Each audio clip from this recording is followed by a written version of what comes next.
এই বিড়ালকে কখনো আপনারা কষ্ট দিবেন না, বিড়ালকে আদর করবেন, বিড়ালকে ভালো মতো পুষবেন। বিড়াল যদি কোন জাতির জন্য দোয়া করে, কোন গৃহস্থর জন্য দোয়া করে, ওই সংসারের মধ্যে উন্নতি শুরু হয়ে যায়। ওই সংসারের মধ্যে আর এক নাম্বার হলো, যে ঘরে বিড়াল থাকে সেই ঘরে জিন আসতে পারে না, জিন বাস করতে পারে না। আর একটা ঘোষণা শুনে নেন, নবীজি বলে গেছেন, যে ঘরের মধ্যে বিড়াল ছানা বাস করে ওই ঘরের মধ্যে জিন জাতি প্রবেশ করতে পারে না। তাহলে ছোট ছোট মাসুম বাচ্চাগুলো যে ঘরের মধ্যে থাকে, মুসলমান অনেক সময় জিনের আশ্রয় পড়ে যায়, কোনো জনে যাবে না।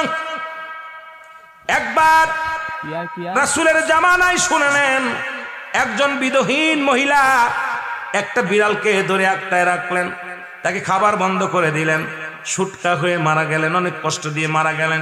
নবীজি শুনতে পাইলেন, যা পর গেলেন ওই বাড়ির ওই মহিলাও মারা গেলেন, বাড়ির অনেক মানুষের ক্ষতিগ্রস্ত হয়ে গেলেন।